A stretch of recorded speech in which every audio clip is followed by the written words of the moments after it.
Good evening, everybody, and welcome to the Librarian Speaks, the first one for 2023. As usual, I am your host, the designated extrovert of the Carter Johnson Librarian Collection, Matthew Carey, and we are here tonight with Mama Vi with updates on the library. How are you doing this evening, Mama? Feeling pretty doggone good. Happy New Year, everybody. Happy New Year. All right, we have a packed schedule tonight, so we are going to get right to it. The first thing we have this evening is what's new at the library. There are two very special things going on aside from the library's usual craziness, more of which you'll hear about next month. But this month, for those of you who've been following some of the library posts, the Words Project for Library Lane, so to speak, has been nominated for a community award. We're really quite flabbergasted and quite honored since we're going up against a lot of really big Evansville projects that have huge amounts of funding. So the fact that we were even considered surprised the heck out of all of us here on Library Lane. But next, and you all are going to be the first to hear about this new project. The library is launching something that we are jokingly calling the Library Rocks Project. It is not something for sale. It is not a true fundraiser. You're going to get an idea of some of what we've been doing based on the pictures you're going to see at the back of the center and the library. And about 7 months ago, a friend who had been walking through and meditating behind the library asked if they could do a hand fasting there. And we said, of course, because we had already done our first wedding.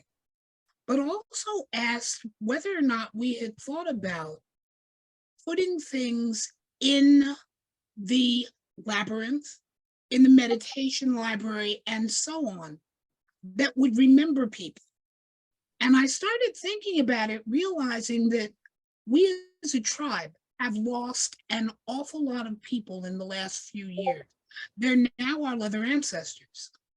But collectively, we don't have any place to remember them, nor do we have any place to put the joys that we celebrate, commemorating a hand fasting, or commemorating a birth, or with a couple of the rocks, commemorating Sir Guy's successful open heart surgery, or the fact that Pulse, most of whom you know, is now cancer-free, and remembering and honoring the day he rang that bell, and so on. So I contacted a merchant that I found on Etsy and asked him what it would cost to carve a rock. And he told me, so I had him do a couple of them. And then a few other friends said, well, let me put one here too. So we've decided to open this up to the community. Send a rock. It doesn't have to be something you carve if you want to paint one.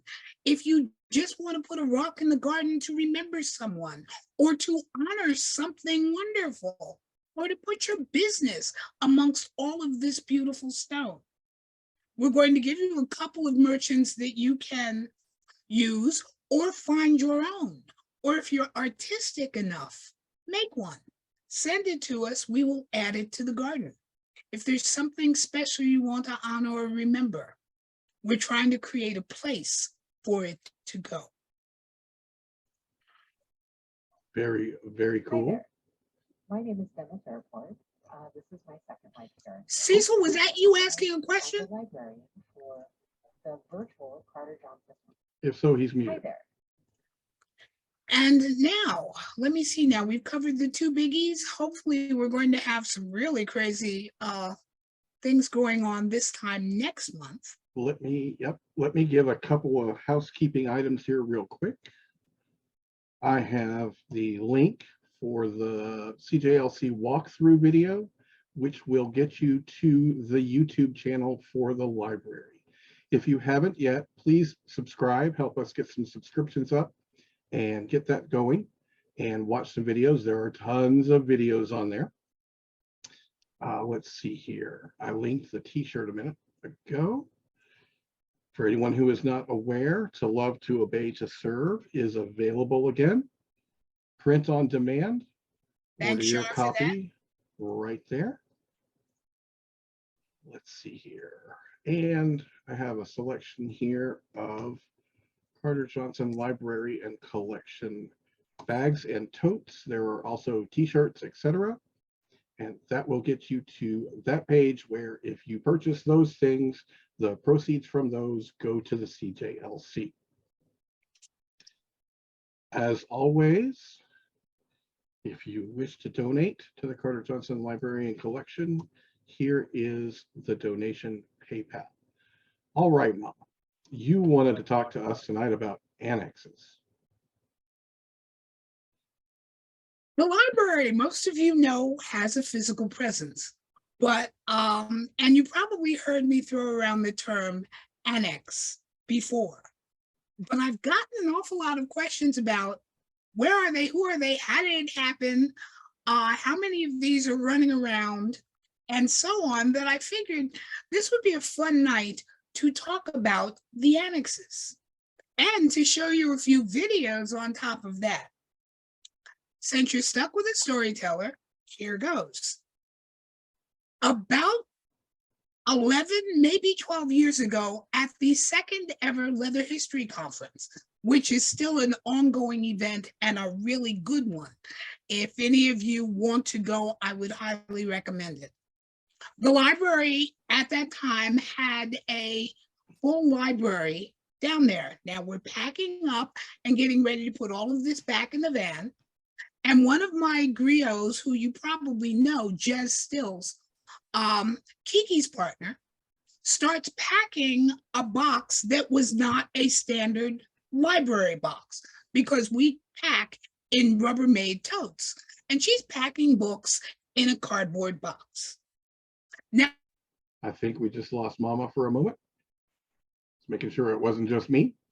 3 or 4 minutes later, There she is. with another empty box, which she then proceeded to load up. And I'm looking at this because most of them are gay male paperbacks. And I went, Jez, what are you doing? And she said, your children in Atlanta need this. And without missing a beat, proceeded to pack a second box of books and take them out. When she came back in with the third empty box, thank God it was much smaller, I figured, let me see what's putting into this, or I'm not going to have any gay male fiction. She packed partially the third box, which Robbie then took out to her car. I'm going, that's it. She said, well, that's fine, because that's all I needed. You'll send me magazines later. I went, pardon me? Well, what I didn't realize was that that 3-box shift was going to be the library's first annex. And I didn't think about it at the time. I was just, humoring one of my young docents who I love, until about a week later, I got a call from a force of nature that many of you know by the name of Rick Newton Treadway, also called Hooker, who calls me up lovingly cussing me out about how could I give all of that to Jez and not give anything to Mid-Atlantic, because I was raised in Jersey. I'm a Mid-Atlantic person. I put my head in my hands and said, oh, good God. And he then proceeded to tell me that he was coming with his daddy wagon, and we were going to have a talk about putting a library in Baltimore. He made good his threat. He came down, and we put some things in his van.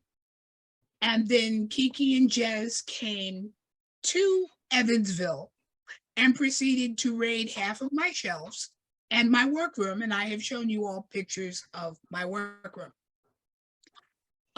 So there was a loving competition between the two. And I found myself going back and forth a few times, to both cities to talk about what was now in each city. There were a lot of jokes about, does this mean we're an official library? And I went, oh, good God. I'm seeing an awful lot of things just sort of walking out, which I decided instead of letting them walk out, I just might as well start packing extra art, duplicates, magazines, etc. whenever I got more than 2, and start sending them to my 2 children, Baltimore and Atlanta. Okay, so I was in Texas for, I can't even remember what event it was. I think it was Beyond Vanilla. And Slave Raven said, I hear you're passing out books. Can we talk about this? And At least it was polite. members from the Texas Conference of Clubs said, there's a lot of history down here and we could use more and we could share what we have. And could you send us some stuff? Well, as I was having this conversation, Ms. Ray and Chris, who were there, began listening, and Ray and I have had lots of wonderful conversations about the fact that history needs to be preserved. And Florida has a long and impressive leather history. Just thinking offhand, going back to 94, and the NLA having one of its major events in Florida, and the fact that there were NLA chapters all over Florida. There was a tremendous history there. So the next thing I know, I was talking to Ray about preserving Florida's history and keeping it in one place. I had suggested that I would love for her to get together with one of my leather children, Gwyn Hardy, who many of you already know, who is an amazing historian for this tribe.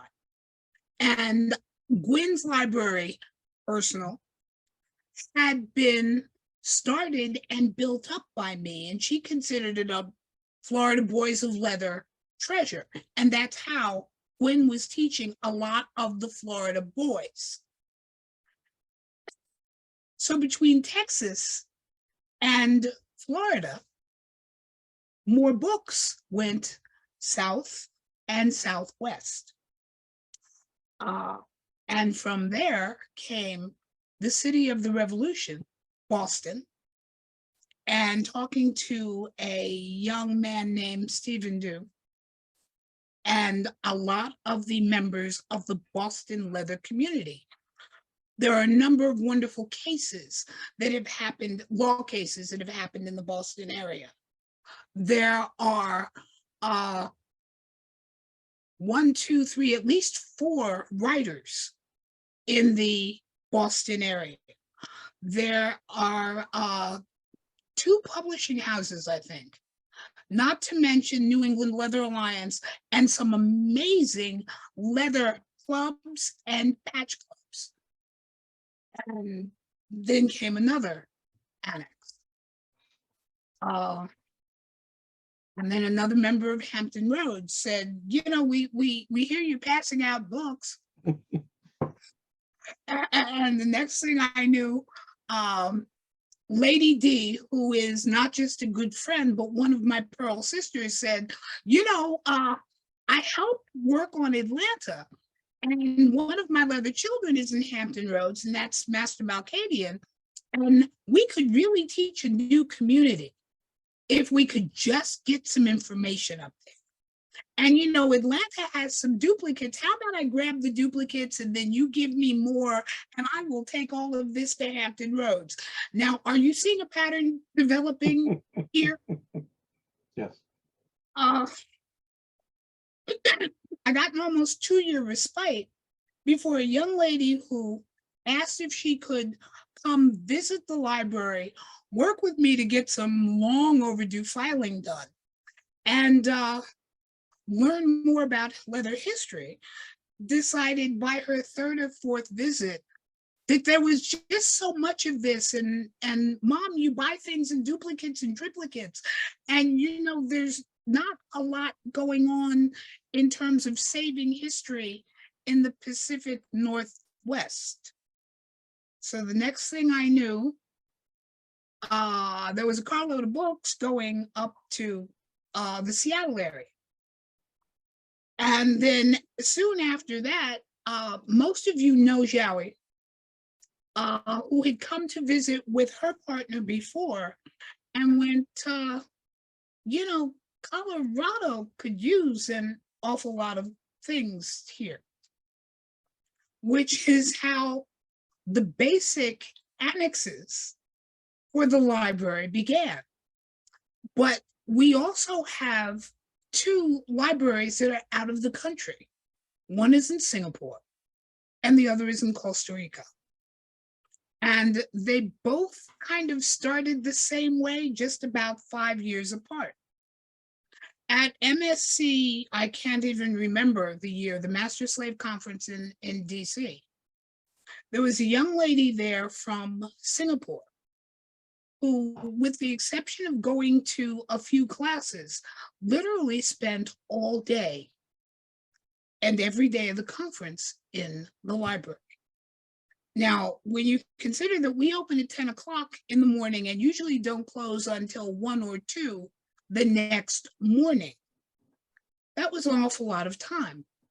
During the course of all of this, we got into a wonderful conversation about where she is from, that she was an exchange student, that she is part of a very small, or was part of a very small and hidden community in and around Singapore, because so much of this is illegal. And they had almost 30 books in their library. I went, okay, so what else would you like? And we talked about the fact that not only were they very proud of their 30 books, but this was a classic floating library, in that it went from person to person. No one member of this very small kink community had the books for more than 60 days, lest they get caught. But they were hungry for knowledge because their books were beginning to fall apart. So Robbie said, how big a suitcase do you have? She brought a suitcase down. Robbie and I filled it full of books while she stood there in tears, and then made a couple of thumb drives full of dissertations and art, handed it back to her and said, hopefully this will go through customs. She wrote me about a week later and said she had delivered the books to their then librarian, and her name was. About 48 hours later, I got an email. This young lady introduced herself and said, why would you do this for us? You don't know us. And I said, basically, I have what you need. What kind of mother/grandmother would I be if I denied you knowledge that you obviously need so badly? Singapore was born. Now, 2 years after that, I don't know what kind of lobbying they did, but they managed to get some pretty restrictive laws rolled back because they had their first ever SM conference with over 300 attendees. She sent me the little bag that was the souvenir bag with all of the inserts and some pretty much endless thank yous. They have a post office box. And well, they just closed it down. They had a post office box in Seattle, and they're about to open one in Portland. And any student that is traveling back and forth has access to the post office box. We send books when we get duplicates to the P.O. box, and the students will pick them up, put them in their luggage, and bring them back. Much to my surprise, a few years after that, the story repeated, and Costa Rica was born. But with all of this, the library even has two specialty libraries. One is in Second Life, and we have an island called the Athenaeum. And the other is the Leather Annex.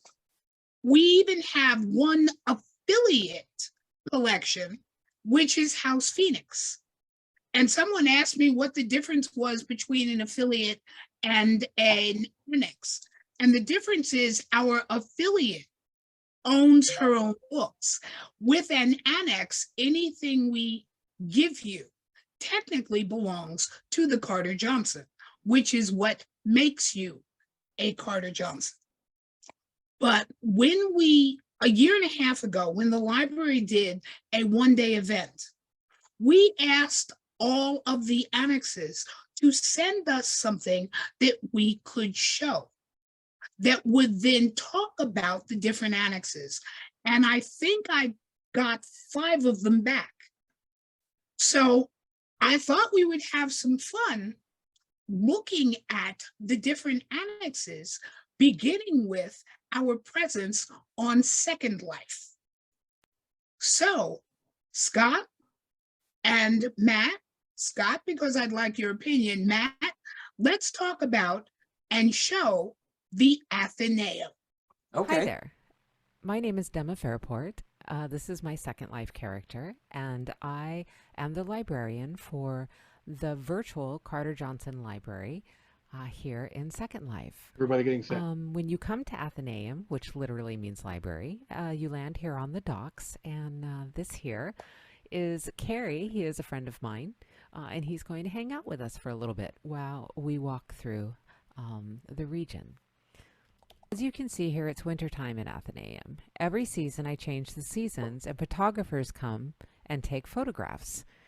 Also, people come here to hang out and just really have a safe place to stay. So, without further ado, let's take a walk. Come on, Carrie. He'll be coming in a minute.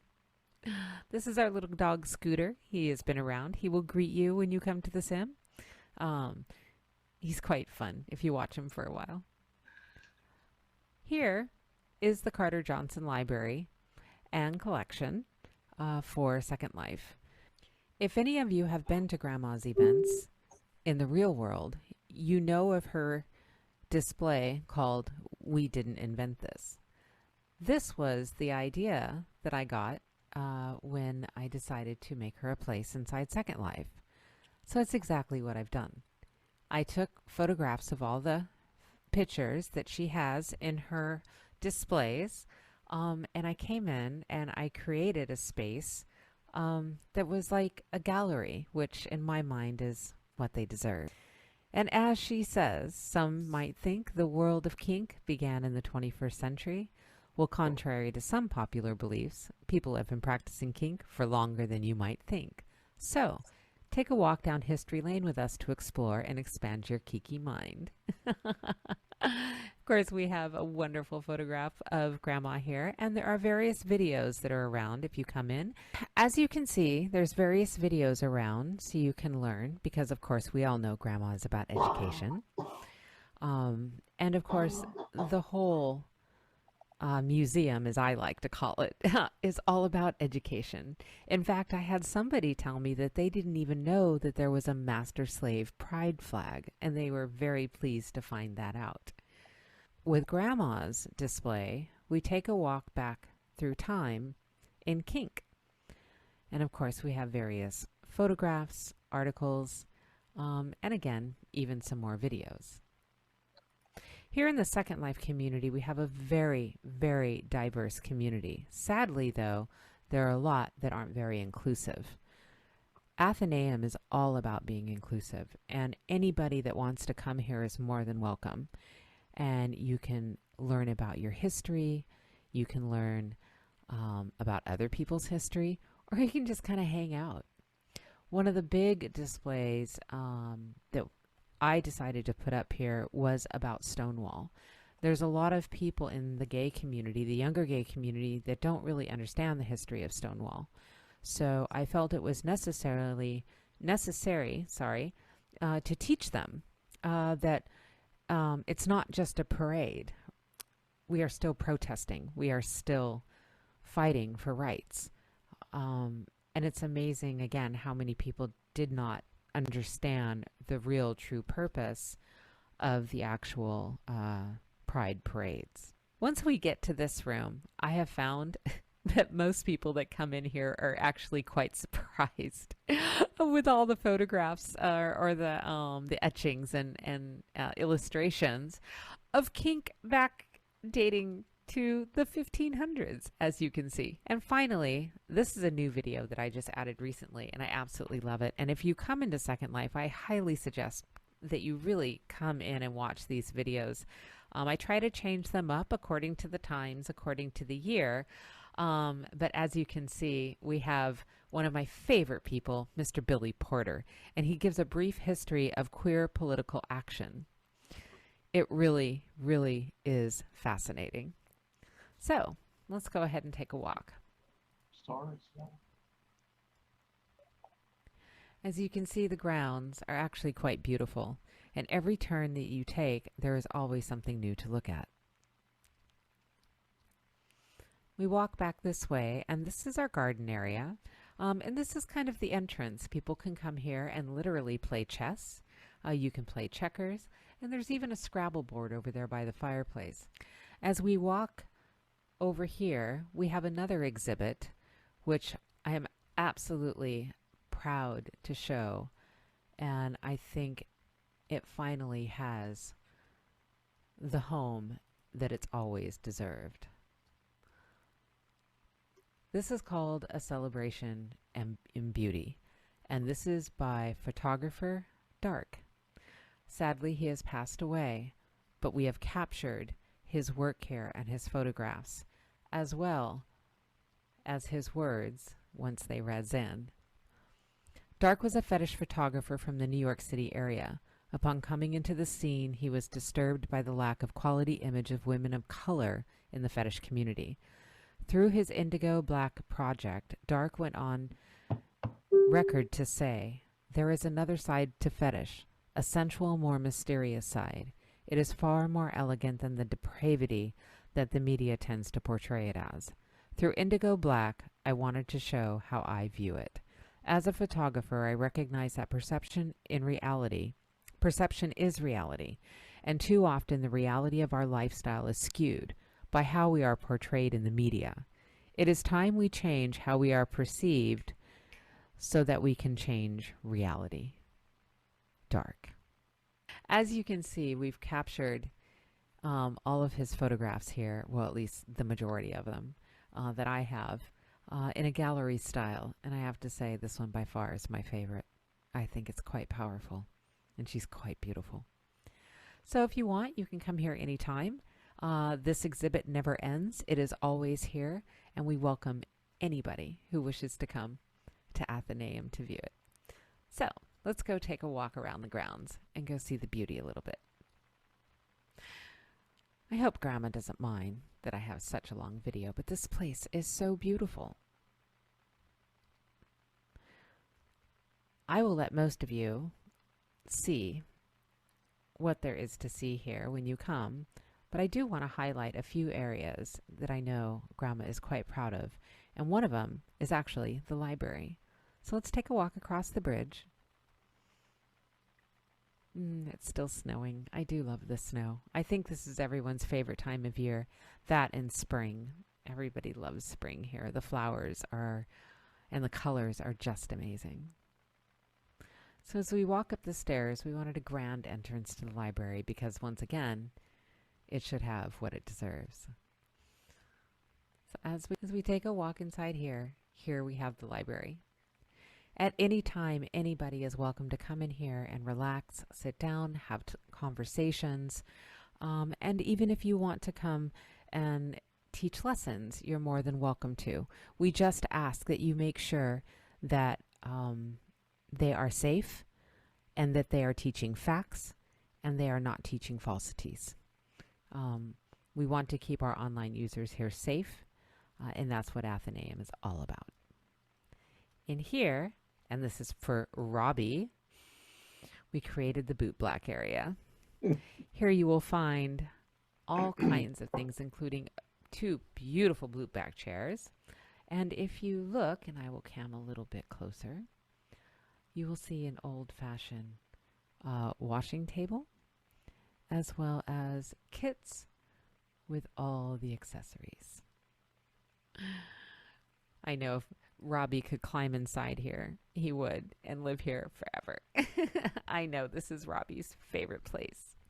It's one of Grandma's favorite rooms, the cigar room.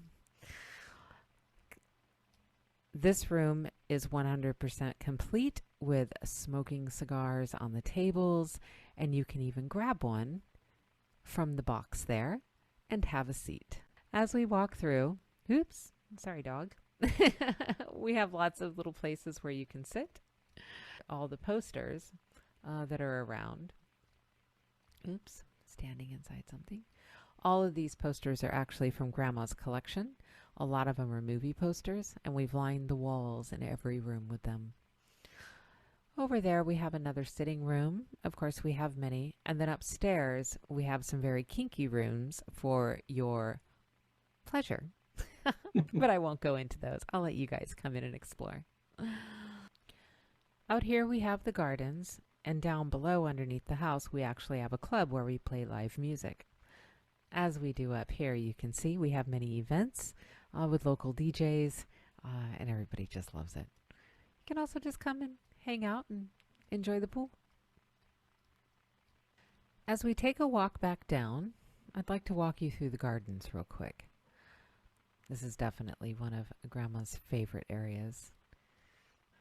This is the grotto area, and as you can see inside Second Life, there's so much that you can do here. And over there in the corner, it gives you just a glimpse of how many flowers we have around the sim. I don't want to give everything away and walk you through the whole sim because, of course, that would take at least an hour because there really is so much to see. But I will take you to one last spot, which I think Grandma absolutely loves.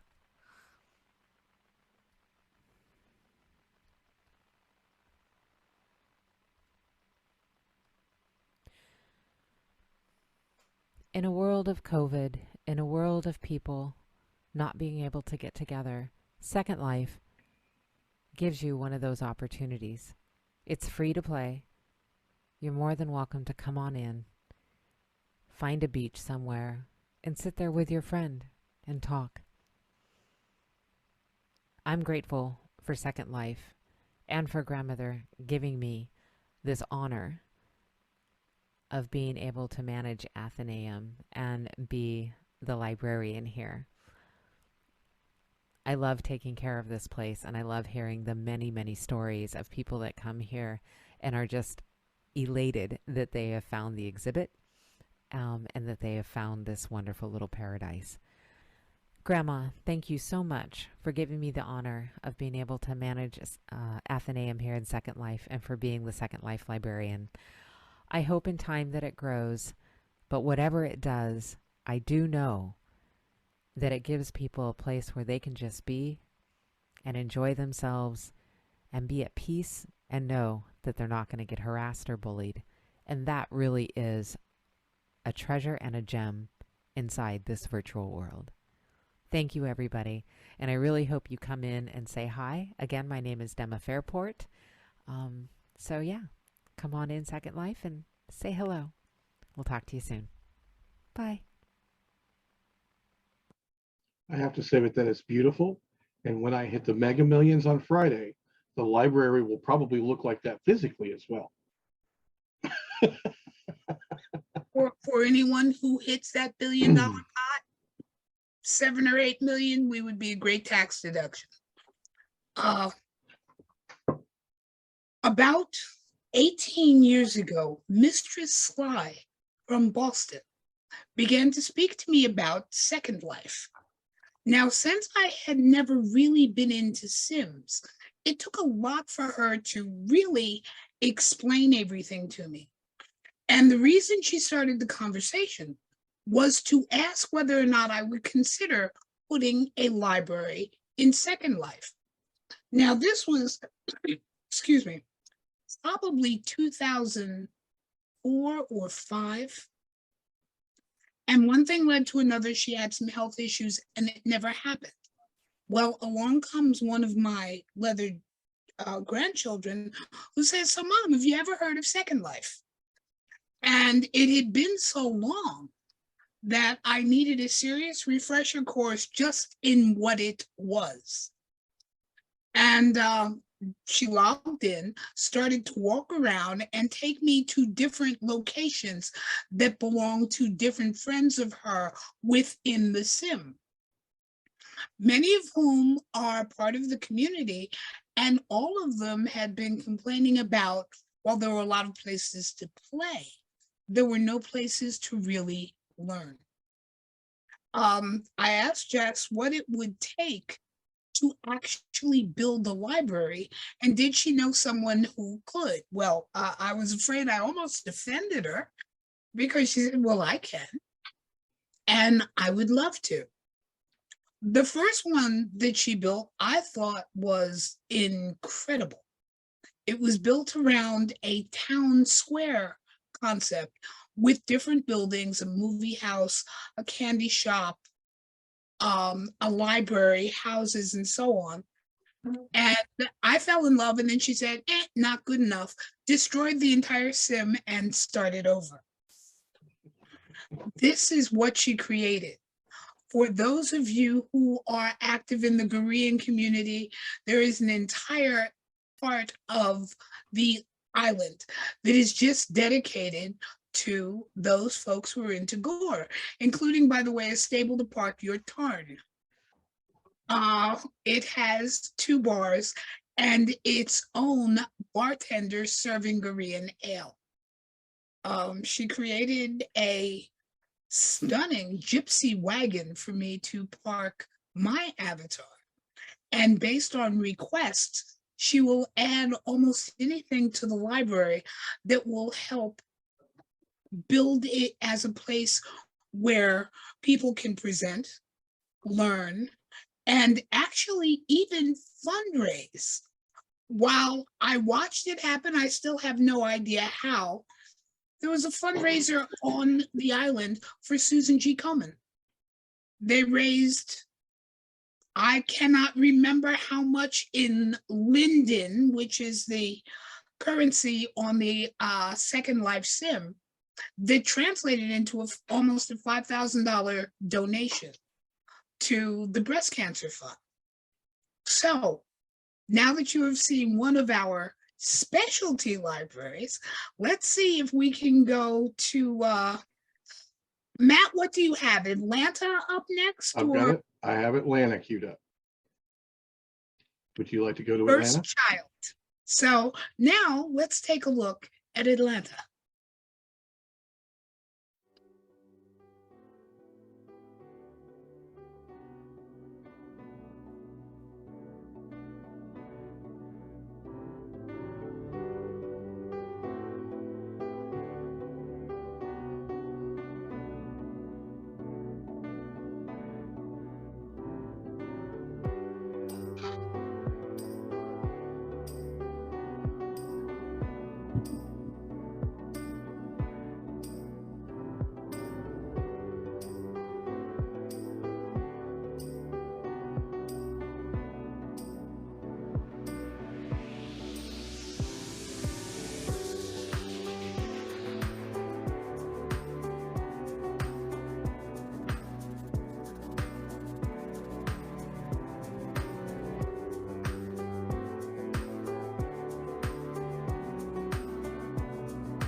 the oldest child. Coming right behind them, the sibling rivalry of the Mid-Atlantic addicts.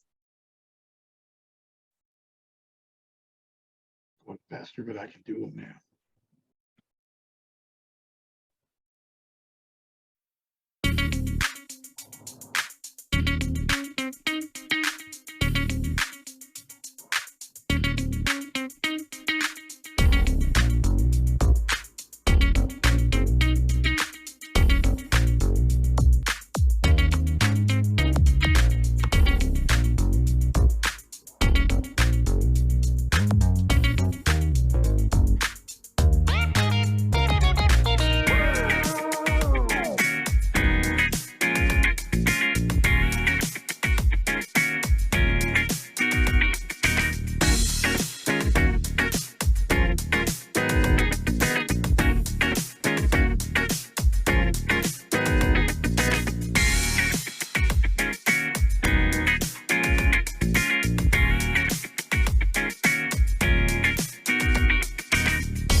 I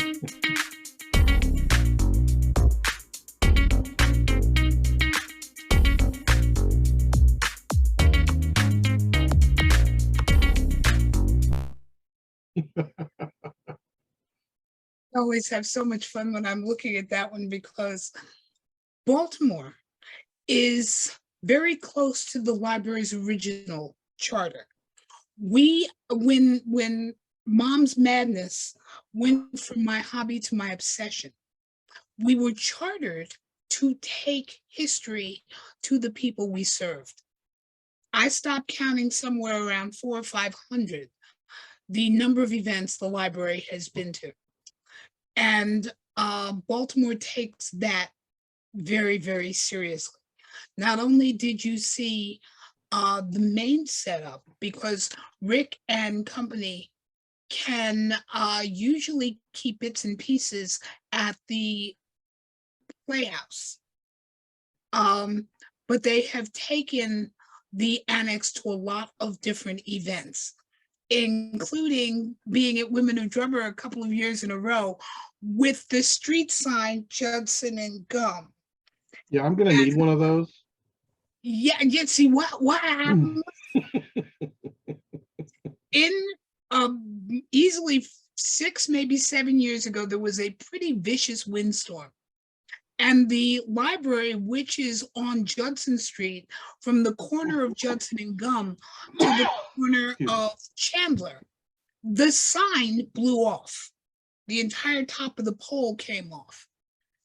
Robbie called the city to let them know that it had come off. This is where it is, please come get it. Well, instead of picking it up, they had a new one made and reattached it. When we had the opening of our physical location on Judson Street and the Baltimore gang was there, Rick found the sign and said, "This is my souvenir. It's going back to Baltimore for the annex." Well, since the city didn't need it, we all laughed about it, and off the sign went to Baltimore. And now whenever Baltimore travels, the sign goes with it, so that the library is always on the corner of Judson and Gum. Now, a little earlier, I had said there was, it was kind of a tie as to which annex opened first, Texas or Florida. Texas didn't send a video, although I am still pestering them to do one, but Florida did. And Florida's library was the first to actually have a location, even before the mothership did. When the library traveled and we would then return it to its storage unit. Chris and Ray took it upon themselves to see to it that the library actually had a permanent home. And when they could no longer be its librarians, it was passed on to Master Cecil and Darcy, so that the library's home in Florida is in the woodshed. And now let's show you Florida.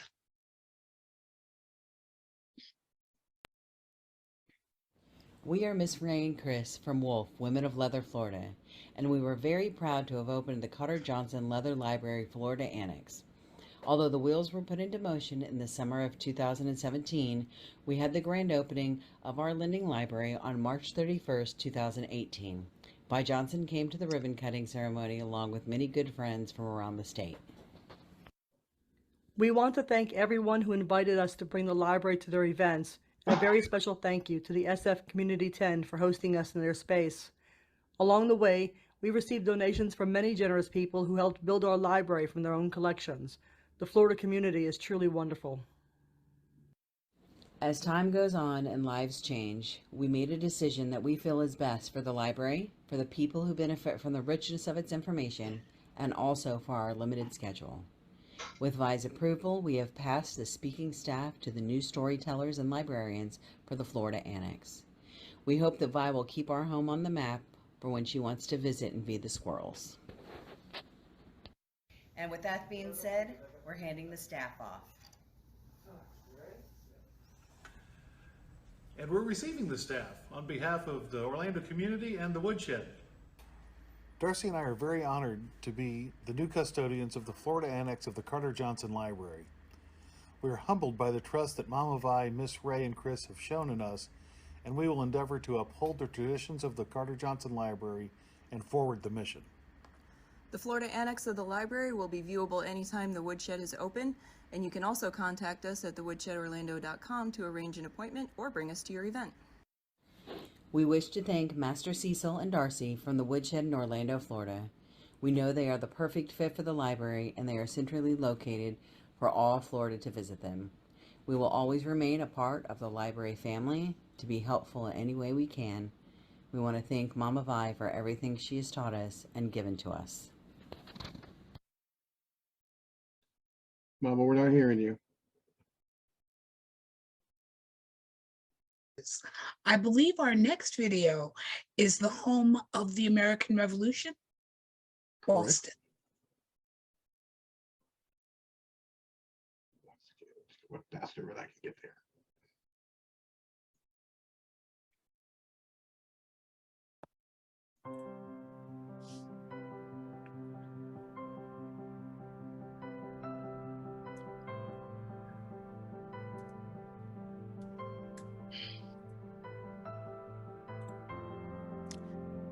Many have heard Mama Vi tell stories of how the annexes came into being.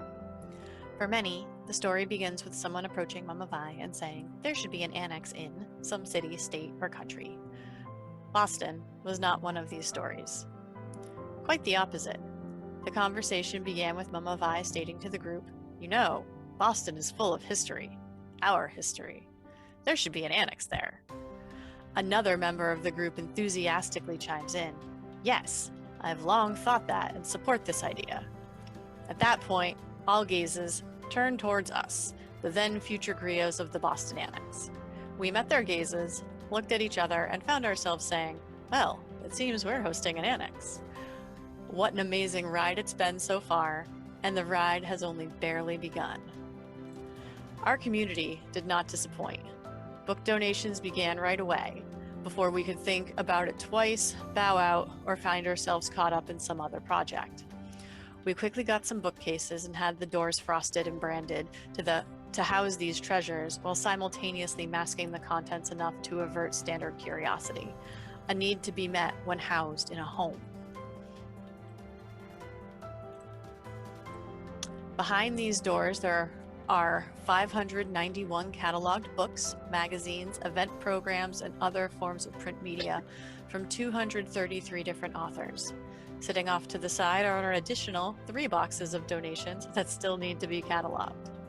We had our introductory event in January 2018, where we informally discussed what the library is, why it is important, and stated that we wanted the Boston Annex to help people on their journeys to show them the history of the scene through all forms of print media. It didn't take long for us to want to do more, and thus the Annex began hosting events. We brought in educators for weekend-long intensive trainings. We asked authors to come do book readings. We even hosted formal dinner parties as another means of growing our community and fostering connection. One attendee has said, "I have been to a number of events at the Boston Annex, which is currently in the home of the Annex's griots. The space that they have created to display the books, to welcome visitors to the library and to their events, is warm and welcoming. In opening their home to the library, the Annex has created a home for other like-minded individuals to read, to learn, and to grow." Our first author reading was Raven Caldera and his boy Joshua, reading from their book, Dear Raven and Joshua, Questions and Answers about Master-Slave Relationships. The authors did not disappoint. They were full of life, and they brought their stories to life. The room of attendees asked thoughtful questions and remained engaged the whole time. The event ran over so that all questions were answered, and it was an absolutely wonderful afternoon. Our next author reading was Andrew James reading from Miss Abernathy's Concise Slave Training Manual.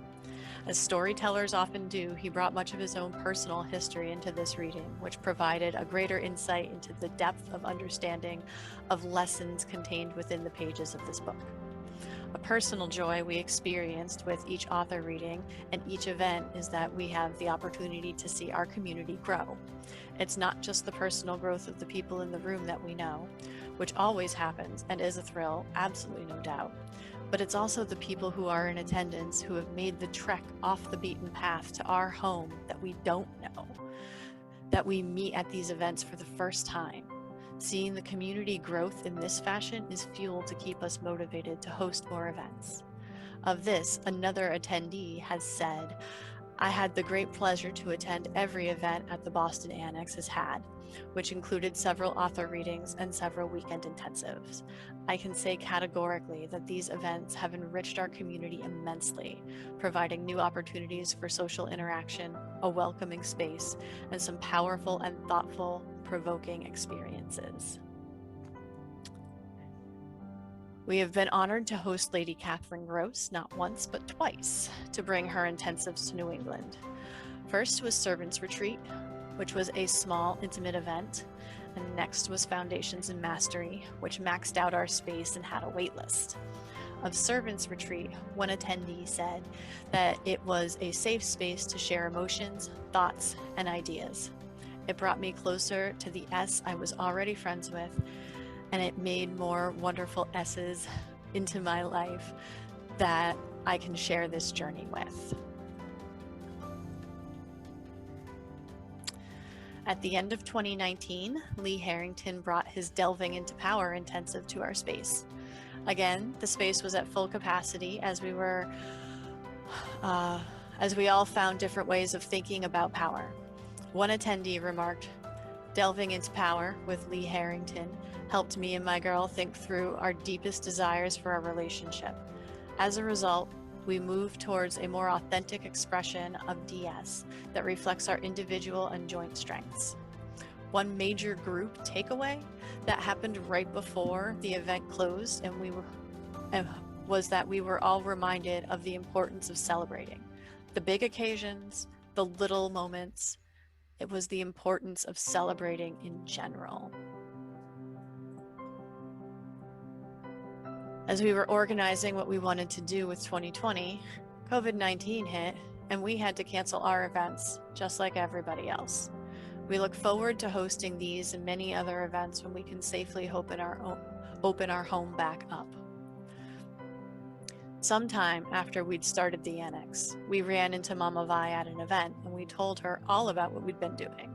She listened intensely and cheered whenever she damn well wanted to during our stories.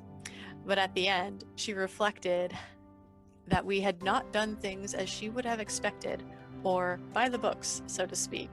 And she said to us, "You've gone rogue." Well, that's just like Boston, isn't it? And with that, the Rogue Gazette was born. The Rogue Gazette is a newsletter that seeks to educate and entertain its readership on the subject of leather lifestyle and culture, MS relationships, and kink. We strive to bring diverse communities together with compassionate inclusivity. By nurturing dialogue within our communities, we can cross barriers and foster personal and community growth. The first issue came out at the tail end of 2019, and the remaining 3 issues have all come out under the cloud of COVID-19. The editorial staff worked tirelessly through 2020 because they understood and took to heart the even greater importance the newsletter had in these trying times. From the managing and senior editor, when the griots of the Boston Annex told me they wanted to create a newsletter, I knew I had to be involved. From the very first brainstorming sessions to the completion of the most recent 4th issue, I've been all in. The newsletter is a labor of love, and I thank the Annex griots for this opportunity to give back to my community. With this, we are all interacting with our community, whether it's conducting interviews or seeking written contributions. It's through these efforts that our history is alive and continuing to be made right now, and we will continue to tell its story.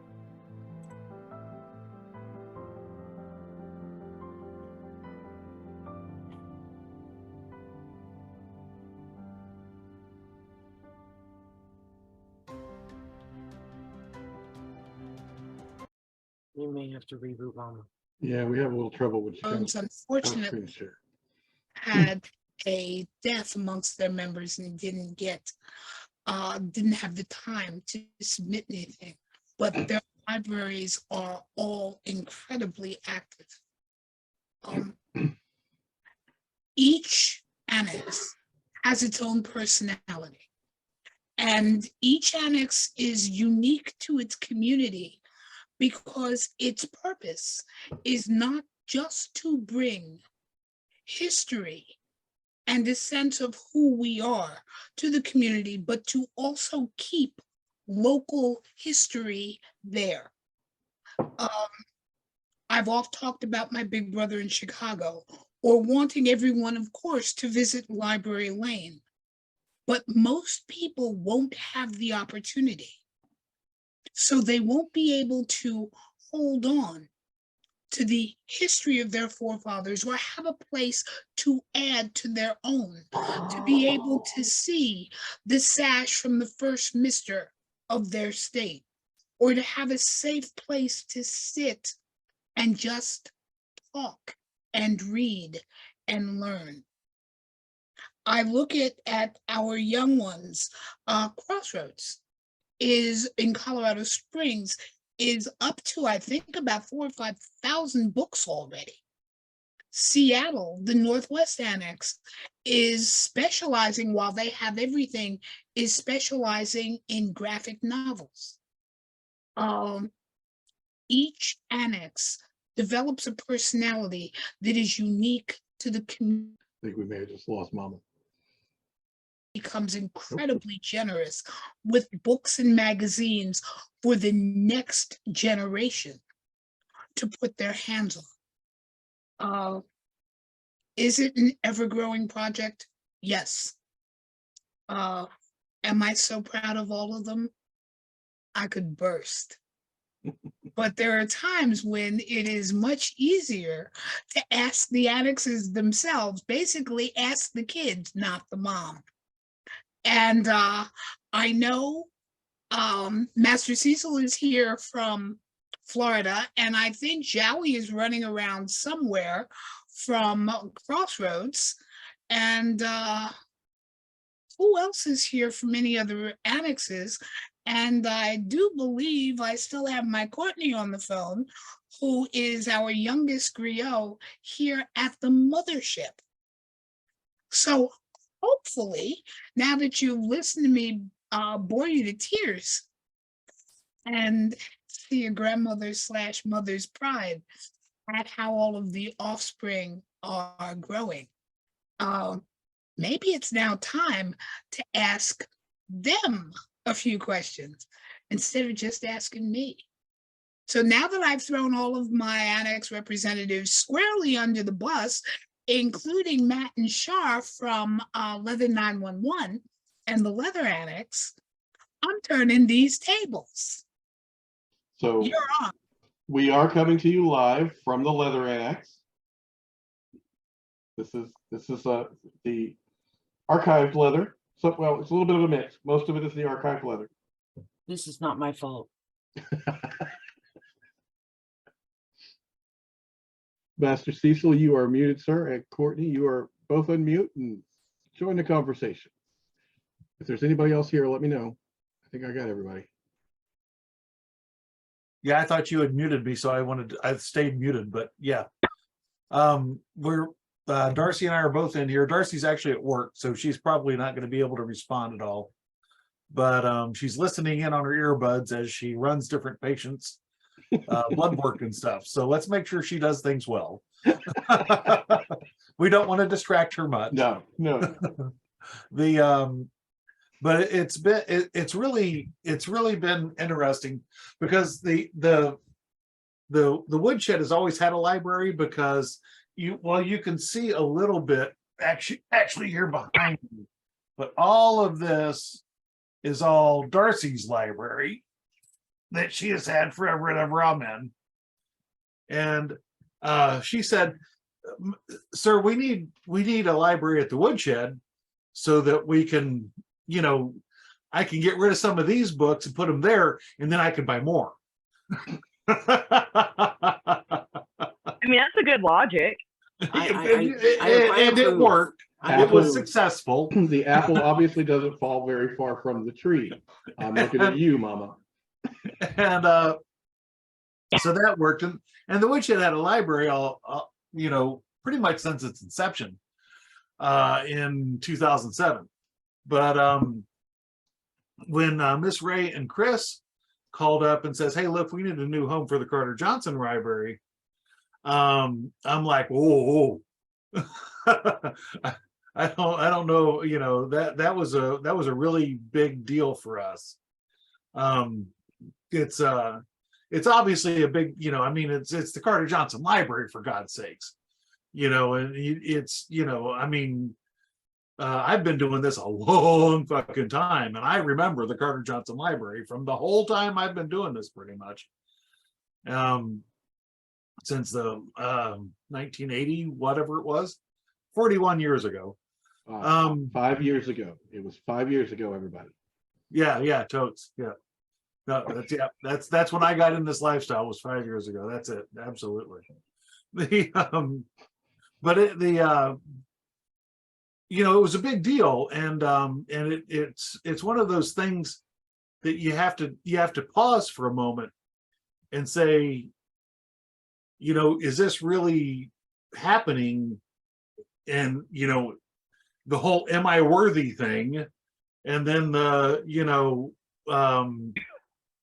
and then what are the alternatives? And we just really we're very honored to have it there.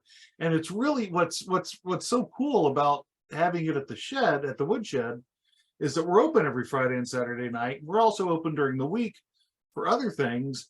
There's a riddle meeting, there's a this meeting, there's a that meeting. You never know what the hell's going on, right? And people actually do sit in the library and just read books and look through the periodicals, and it just thrills my heart, because they're reading stuff about what I lived, and I can relate to them, and I can talk to them about it. And because these kids, these are 20-year-olds, our median age at the Woodshed is 26. The top of the bell curve at the Woodshed is 26. These are kids, and they're interested, and they're learning, and they're asking questions. And Jeezel, Peasel, you just can't put a number on it. You just can't. I can't tell you how much it thrills my heart that they have access to this, and that they want to have access to it. It just thrills my heart. But I have monopolized the microphone for a while, and I will shut up. But thank you, Mama Vi. I appreciate you. All the years I've known you, I appreciate you. It's been a lot of fucking years. Mwah. Let's hear from the Rio. I guess it's me, isn't it? That's you. Okay, so I met Vi when she got here in Evansville in 2012, Mom? And I had no idea what Carter Johnson Leather Library was. I had no idea about any of it, but I'm a voracious reader and I have to learn everything I can. So I kind of just fell into the library and took up root. And the more I learned, the more I wanted to learn, the more I wanted to do. And the amount of knowledge is staggering. And the amount of knowledge that comes out of Mom is staggering. I spend a lot of evenings sitting in her office with her and Paul and just sitting there. I'm just stuck, just listening to the stories. Because at some point I'm going to have to tell them, so I need to hear them from the people who lived them. And I think the best part, though, was the Ruby Slipper project at Pride in the Park this year. I'm a baker, and she gave me the blurb about the Ruby Slipper project, how Ruby was the first symbol of pride. And I did a whole blurb, wrote it all up. I educated 1 million people at Pride in the Park that year. Nobody ever heard of it. Our gay community here is so young, they have no idea what Stonewall is. They have no idea about the AIDS epidemic in the 80s that swept through the gay community. That's all ancient history to them, and they had no idea that there was a resource here for them to learn not only their queer culture, but their leather culture and find their family. And it's just been incredible to be a part of that. And to know that I'm going to be a bigger part of that going forward, because apparently I have reading assignments and trips and all kinds of stuff. She's exploiting me. If it helps any, she snuck up behind me at my first event and whispered in my ear, "Here, read this," and then put a 200-year-old book in my hand. She's She decided cheats. that She cheats. she does cheat. She's an immediate MSD for my first event. She does cheat. Yep. That was the day I lost my slave. Like, I walked around together in leather going, has anybody seen my slave? I know she's here. She wouldn't have driven off. Where is she? In the library. I have a picture of her buried in a book. she monopolizes me at the library, and my master's from mad scientist. So she monopolizes him the other half, and she'll tell you she abuses the shit out of both of us. Anybody that's been here before has heard my description. Gravity wells and heavenly bodies. She laughs because she knows it's true. No idea what we're talking about to you. Not at all. Look at that. Not even a little bit. Look at that innocent face. That face hasn't Ah, worked you on can't me pull in that off. Don't even 18 try. years. She learned that one in Mad Magazine. I believe that's the who me? What was the look he was always given? What, me worried? Anywho, that's more than 5 years ago. Now, Matt, you decided to take your annex in a completely different direction. We did. Ours focuses on leather, specifically leather. It does smell fantastic, Peg. And also leather as a category of our community and our tribe. So we are focused on the physical leather and leather related. So magazines, paperwork, documentation, all that sort of stuff, more specific to leather. And that's what we're working on. You should tell the story of how you started this app. Which one? So walking out of the house with the accusatory look? At least that, yes. But I've told this before. I feel like I'm a broken record at times, but Gene, God rest his heart, we came up with this idea, talked it over with Mama the next time we were there. A lot of this left the house, left Mama's house. the original story. That's the fun one. You go ahead and tell that one. Oh, right.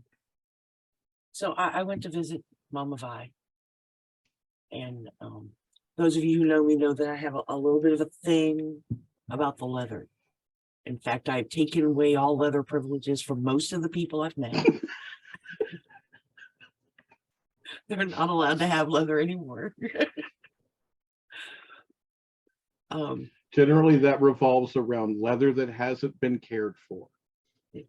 So abused leather will get you chastised, just FYI. And Vi goes, would you like to see it? Would you like to see some of my old leather? I have my old leather. Who says no to that question? Yes, I would. So we went up into her room where she proceeded to dig out leather from her closets. And it started off okay, not great, but okay. The first closet was mostly leather. And it was a little dry, and I was like, oh, okay, this needs a clean ace. It's not that bad. And then she started pulling things out from stacks of t-shirts and jammed so tight between all cotton clothing that you had to pull out 4 things at a time to get the leather and then put the other 3 back. And that's when the cussing started. And I'm taking the leather and I'm going, that's going with me, and that's going with me, and that's going with me. And so I started cleaning out Mama's closet, and I started pulling out everything and stacking it up to take it home with me. And I turned around and something on a shelf caught my attention.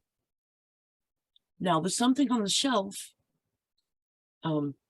couldn't be recognized. It looked like a large fluffy something. In fact, it kind of looked like a large fluffy animal. I thought there was an animal. Right? There might have been. And so I point to this shelf full of things and go, "What is that?" And she goes, "What?" Now I am pointing at a shelf full of things, so that's my bad. I take my use on that. And I went, "That fluffy thing." And she went, "Oh, that's my leather cowboy hat." And I almost throttled her. And I climbed up on the shelf full of things, and I pulled down the large fluffy animal, and we tiptoed over to a window so we could shake it off, because I was terrified to take it through the house. You'd have to deep clean the entire house. So we shake it off, and again there was the cussing and the mumbling of revoking of all leather privileges. You bad leather woman. No cookie. I threatened her coffee pot. It was bad, y'all. I threatened to take away her Starbucks card. I would like for y'all to pause for just a second. I'm in the room. She did all those things. I would like for you all to imagine your slave blasting a leather elder and tell me what you do now. I mean, if she's gonna talk to Vi like that, you sit down and shut up because she'll talk to you that way too. I'm gonna go with shut up and run. What he gets is bad Leatherman, no blowjob. That's what he gets. So I'm taking the leather, Vi. I'm taking the leather. And so the next day we're about to leave, and we are walking down the stairs and out the front door of her house with handfuls of leather. Okay, and that's not the first set. The first set was actually more. This is the second set. This is the stuff that stayed at the annex. So some of this came in all of Mama's leather. Yes. Right. So I stole everything, and we're walking out of the house with it. And God rest his soul, Jean came down the stairs just as we were packing up handfuls of it to go out the door. We have handfuls. We're both walking like this with just handfuls of coat hangers. And now we're obviously invited guests. We were obviously supposed to be there. We've been there for days. Been there for days. Right. But now he's very concerned. Because the white people are walking out with all the leather. She stops in the foyer and just has this look on his face like, I know they're supposed to be here. They've been here all week, but is this okay? So why do they have Mom's leather? All of Mom's leather. We'd already taken 2 or 3 loads out to the car. We had 3 or 4 more hanging on the banister to go out to the car, and we're holding 2 handfuls. And I am cussing and spitting the entire time. And just in case anybody is wondering, we're not talking about just some of Mama's leather. We're talking about Mama Vi's leather that you all know. Oh, don't go to that. Don't go to that.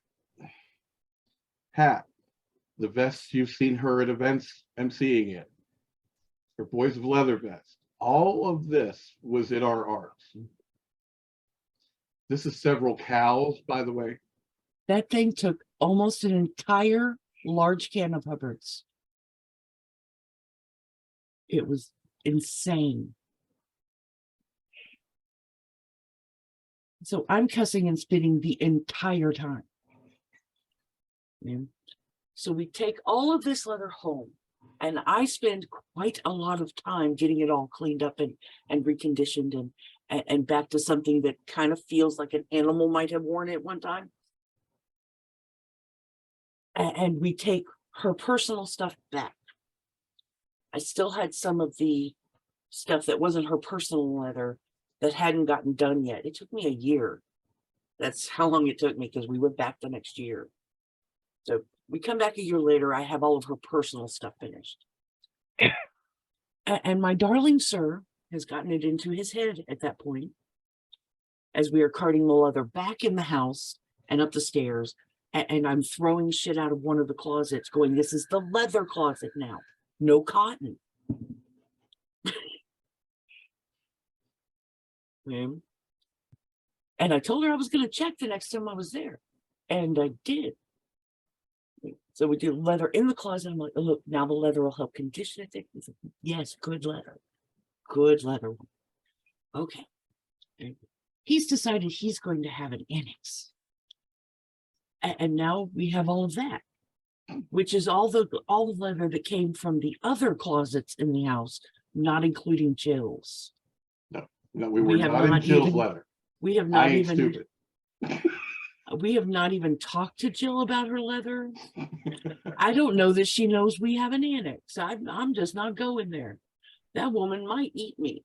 And not in that fun way. So we have all of the Carter the Carter Johnson family leather history. And that's what's mostly on that rack. That is also the beginning of the other two projects that we started that same day within 15 minutes. None of which is my fault. I wanted to take care of the leather and give it back, threaten her life like I'm supposed to, and then walk away. That would be Leather 911, which you were just looking at the webpage.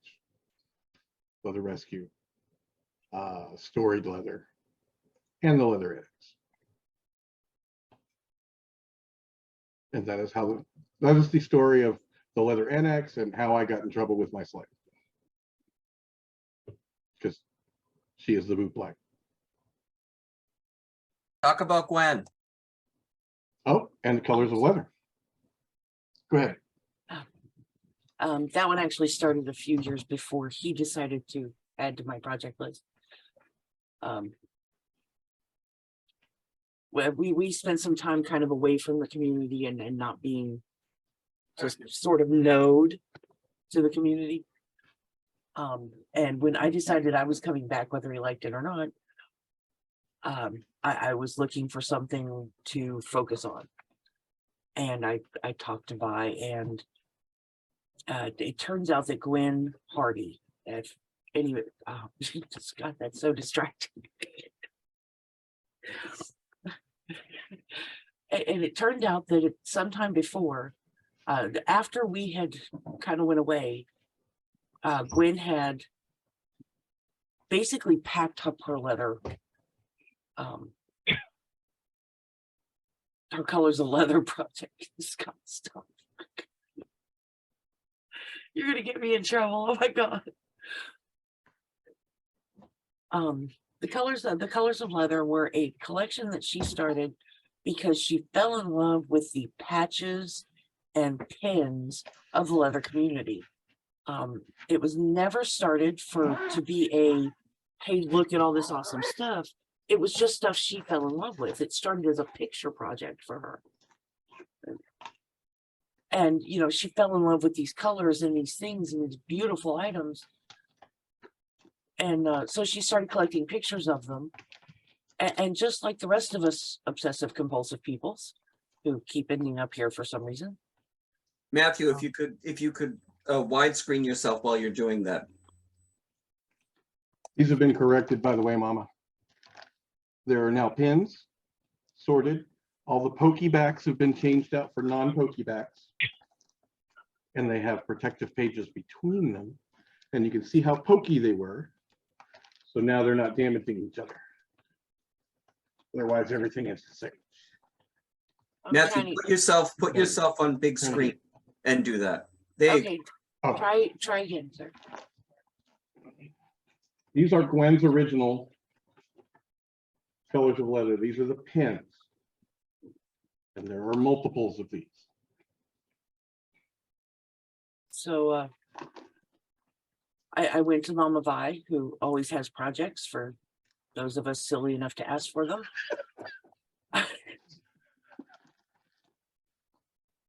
And she goes, yeah, I got just the thing. and she handed me a hard drive and goes, "This is Gwen Hardy's stuff." And I went, "Okay, why doesn't Gwen have it?" Right. And so I got to hear the story, and it's one of those stories that annoys the ever-loving shit out of me, and I get kind of pissy about it. So I'm going to try to keep it real brief.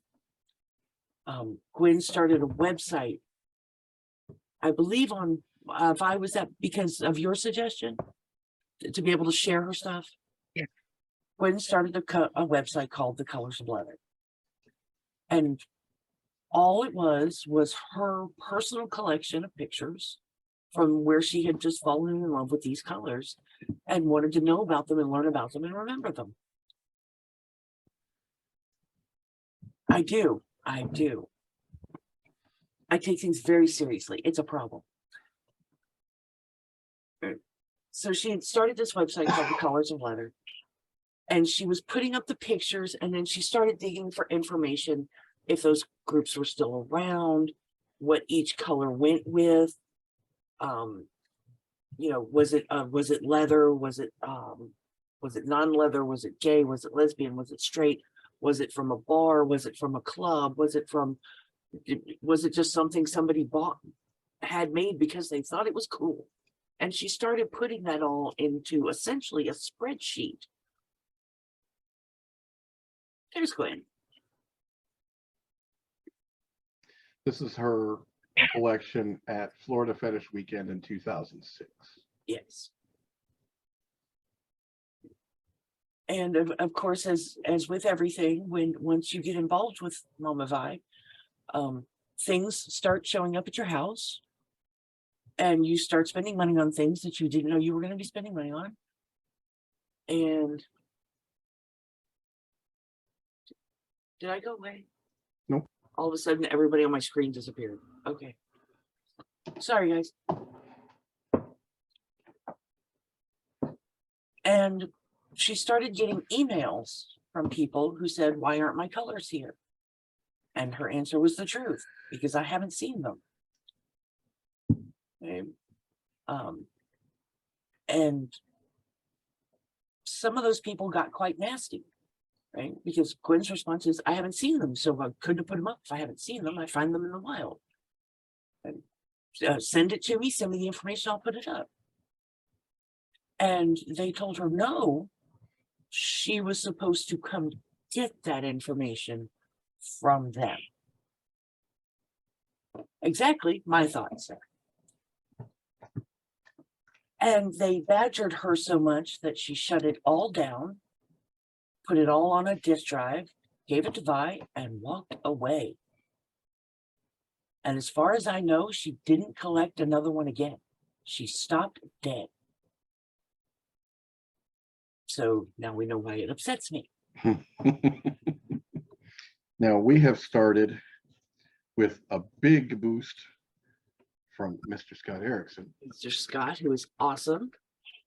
The Colors of Leather 2.0, which is a new collection. We are leaving Gwen's as it was when she was done, other than cleaning it up a little bit so it's not damaging itself. Right. And we have found these fabulous backers from the world of Disney pin collectors and started a collection that'll be easy to travel and be seen. So we're starting a new one. So if you know anybody that has pins, We need two. extras. We're actually, we need at least two. We're starting a, We'll take whatever we can get. yes, I said at least two. I'm delighted. They know I'm not going to be upset about that. We're trying to start a collection that is preserved. It stays on the shelf. It doesn't go anywhere. It's safe. And then there's the collection that we want to be able to take out and put in people's hands. And go, okay, here's your history. Here's Scott sent us a bunch of stuff from up there.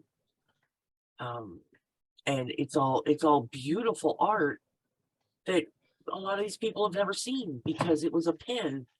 And a lot of those pens aren't either in the South or they aren't passed out anymore because that group is gone. And that sucks. I hate that because so these pens are gorgeous. These pages are pretty cool. They come with protector sheets. So these can fit in 3-ring binders or what have you in there as protective sheets. And I didn't realize we were going this deep in the weeds on everything. But I do want to toot my girl's horn and point out to anybody that needs pins done that all of these, including Carter Johnson Library pin, all of these on the top row are pins that my girl designed. So Thank you. So I spent a couple of years digging through the hard drive from hell because Lord have mercy, Gwen collected a lot of shit. A lot. I had no idea because a lot of what she collected, she didn't necessarily put up on the website. And the last thing I had seen of this was the website. And trying to recreate it the best I could, because when she stopped and when I tried to put websites up, they don't talk to each other anymore. So I have her websites. I have the actual websites. And I tried to put them up just as they were so I could preserve her work. And the internet said no. So I spent a couple of years recreating that, and that's up now. I'm trying to get there. You know, my brain is broken. I can't remember my own damn website. I apparently can't remember it at the moment either. HardyCOL.com. It's Scott's fault. Scott is breaking me. All right, one more time. I feel like we're taking way too much of this, but here we go. And once again, trying to recreate what Gwen had, bearing in mind that Gwen was doing this in front page in the 90s, and we're doing this now. So there are the timelines, and there is a lot. There's the Hardy 2003, Tony DeBlas's 2003, and Tony DeBlas's 2014. There is so much on Gwen Hardy's. I had to break it down by decade. Otherwise, it wouldn't load. Just to give you a quick, and of course. Seriously? It's one thing or another sometimes. There it goes. And the timeline is at the bottom, and it's huge. And again, we tried to do this as close to the way as it would have been with modern stuff. The timeline I got was actually in paper form. Vi had asked her to print it out. So I had a paper guide to go by and found that program which recreates almost exactly the little boxes she had set up on her timeline. So I used that to recreate that. And then this is the colors.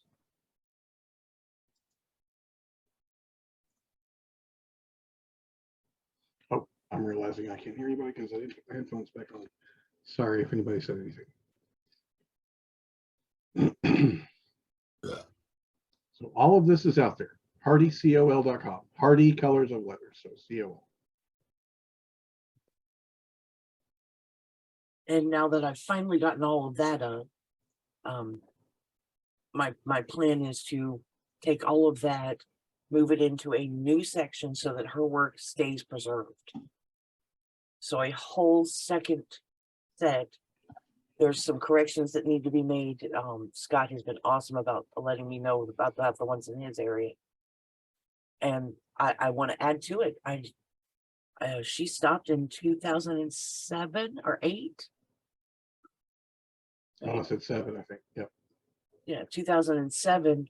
And just look at what has come and gone since then. Not to mention, there's still stuff out there that there's no way I could know about. I'm not in the right area. I'm not in the right place. It came and gone before most of us were alive. And, you know, so I'm hoping to create that for moving forward. And hopefully that'll honor Gwen, because Gwen was really awesome to me when I first showed up. Gwen took the stupid new girl and just went, "Oh, honey, you'll be fine." And it was really awesome. So I'm glad to be honoring her that way. That's all about Gwen to me.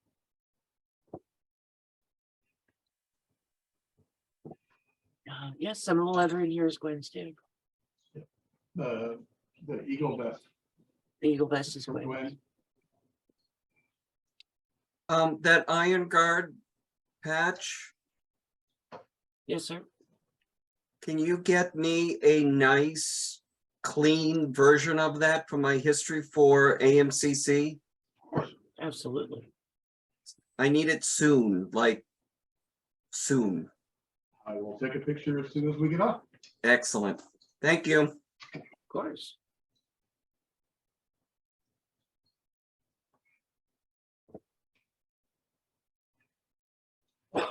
Look at all, it all moves. Look at the happy leather. Mama, go ahead. Join back in here. I'm just flipping through this stuff. Yes, and I hate being the center of attention, so you should take that back home. We've lost Fido in the messenger. My sound, forgive me, my sound is going in and out. Until the leather annex, the Carter Johnson was predominantly paper pushers. One, because paper is much easier to travel with. And two, maintaining leather is not easy. That one's Because Hubbard's expensive, y'all. Hubbard's, and having someone who is willing to put in the time to take care of it, not to mention the rooms that are required to guarantee that it stays well taken care of. But when Matt first proposed the idea of a leather annex, I was both fascinated and absolutely intrigued, because leather is who and what we are. Whether we be on the kinky side or the leather side, it is still who and what we are. And then when he started talking about storied leather and being able to pass some of it on with its own history, he hit me right in the feels, because there are many stories that I've told about acquiring leather just to pass it on with the spirit of the original owner, so that it could go to the next generation. That's all part of learning about who and how we do this. So some of this end, not the eagle vest. So proud. Some of this stuff from here over is the storied leather. And that is Not up yet, because somebody brought me home 9 million pounds of leather. just COVID. Oh, it's not even talking about the rest of the leather. Right behind us, Gwen, Scott, our regional historians, and I am encouraging everyone to take their personal history seriously. You've all heard my opinion of book burning. It's not a platform you want to get me on.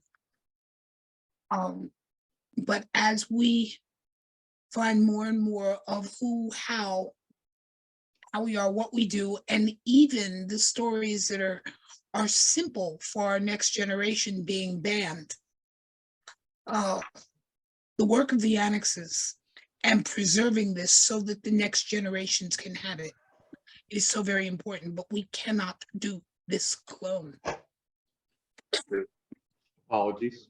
We have had some amazing patrons helping us. The people who are donating books, the people who are donating their own memorabilia, the people who are donating the money that it takes to keep this going. And I'm constantly singing his praises, because the library's primary patron is, where did he go? As a matter of fact, it's the man whose sign is behind me. The Tony DeBlas room, the magazine room. in the center is full of Dr. Anthony F. DeBlas and his partner Andrew Charles's memorabilia, because it was a gift to the library from our patron Tom Butts. Tom, do you mind if I bring you up? I embarrass him Yeah, constantly. sure. Why should today be any different? Just Pretty wanna much. make- Yeah, go ahead. Just want Whatever. to make sure. When I think of everything that Tom has donated to the library and to help keep it going, I am humbled. He believes in the work we do, but he also encourages other young Leathermen to do the same. And some of his behind the scenes work is pretty damned awesome. When I think of Master Cecil and encouraging other young kinky folk to sit down and read, it's cool. Put your hands on it, touch it, feel it, hold it, figure out just from the vibrations what your leather ancestors were doing, and reminding everyone that ultimately they will be making contributions to the history that they're housing. I can't thank him and that beautiful lady of his enough. All of the annexes are reaching out to their communities. If it were up to me, I'd have 25 more. Am I working on it slowly but surely? Yeah. With the help of Master Cecil, with the help of 3 or 4 other library patrons who are as obsessed with this as I am, and seeing that we don't go up in flames or become banned books. We just keep opening new ones. Why? Because first of all, you don't put everything in one basket. But second, how is some young kinkling in, good Lord, the middle of the state of Florida going to know that he has family unless he can pull up a website or pick up a magazine or know that he is linked to something, and that something is each of our stories?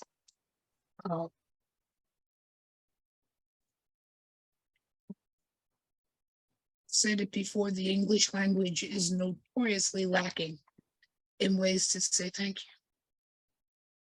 you. But right now, it's all I got. So to each of you, before more questions open, and then I guess we get to throw this open for the floor for the usual after party. Every story, folks, that you share gives somebody else the courage to either do something or to share their own.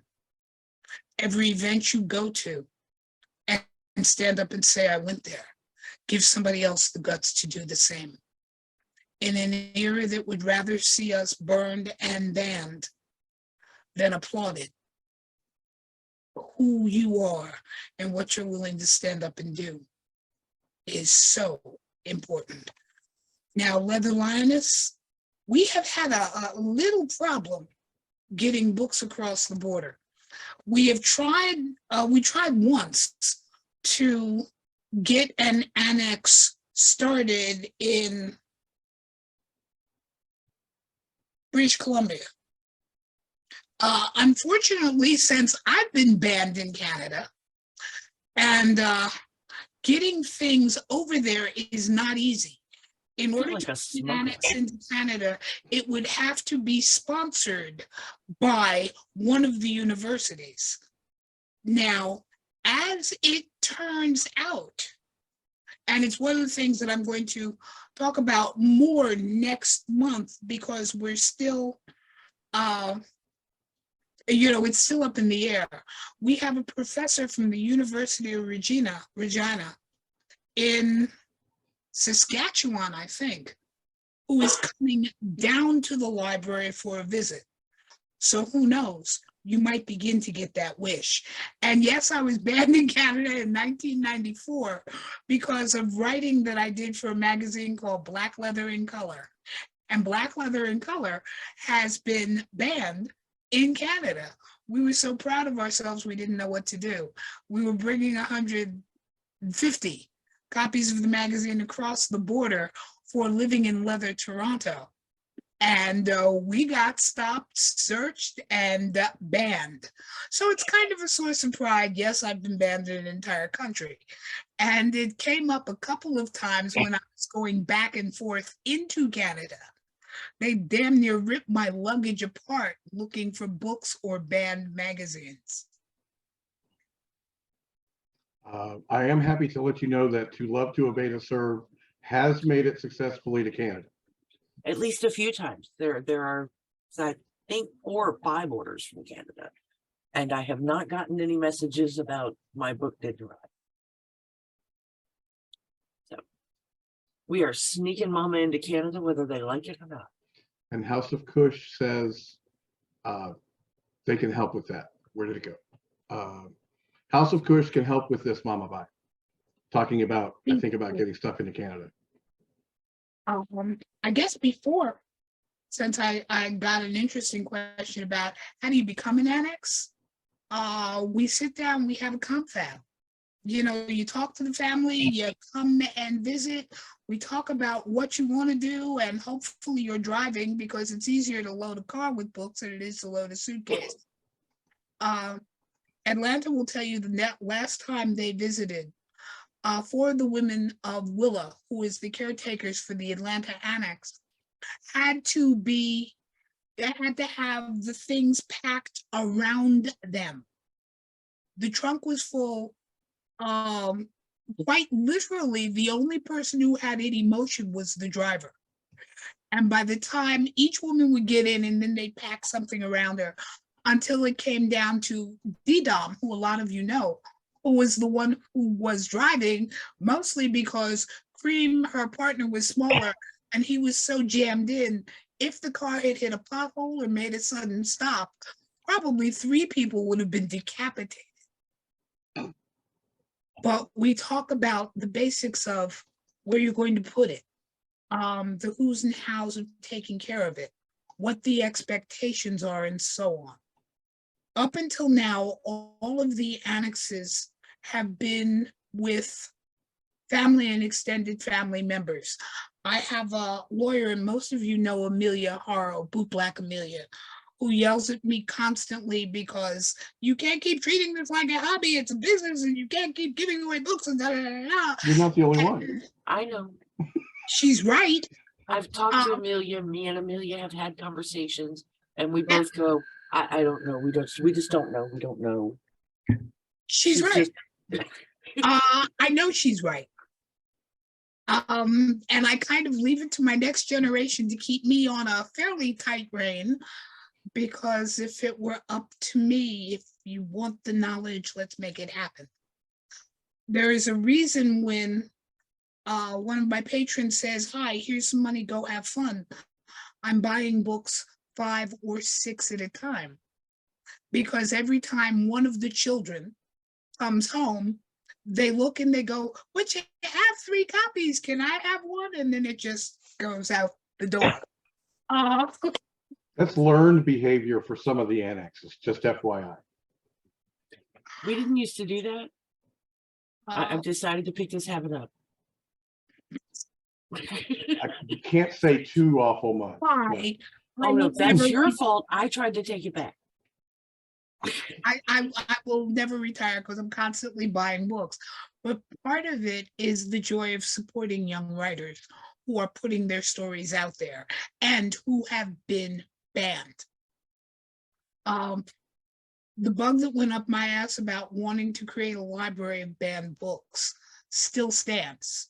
It's just would be a bigger version of the library. So for any of you who hit that $1 billion pot, there's a little lot right at the end of Judson and Gum that I want, and I'll give you the design and just. No, you're moving the here. library. But just so y'all know that when we win the lottery, Vi and Jack and Robbie and the library are moving to Tennessee. No, we're just going to set up duplicates. I'm going. I have buildings and houses already picked out. We've told We've Mama. just setting up duplicates. I'm going back and forth. We've prepped Mama to expect a truck with movers, and they say you're moving, and she just says okay. That's never going to happen. I've Yes, never it seen will. her say okay to anything. Duplicates. See, we build one full library in Tennessee because that gives me, access to the mountains. And we continue to build one full library here because I'm determined to make this south side of Evansville the new West Hollywood. She's on a mission. She's on a mission now. Yeah. I didn't say On a you mission couldn't to still come. have West Hollywood. I just said you had to come here. And go back and forth. Remember, you said you would get me a driver. Yes. So, Okay. I started, by the way, moving the first Ms. World and her partner. Annie Romano and Wish now live here in Evansville. Next one up, Annie's original partner and still very good friend, Joe Bloss, who is an IMSL, is moving. She doesn't know it yet, but she's moving here. And I'm just going to keep moving everyone I love until we have enough people here on Southside to declare ourselves our own city. Now there's an idea, Black Tide. That's what we need to do. We'll just buy Mama a cruise ship. Yep. They're running them aground and breaking them up anyway. They'll be cheap. All right, folks. Let's wrap up the recorded section of the Librarian Speaks. It's been a pleasure. Thank you, everybody. Have a good night. Let me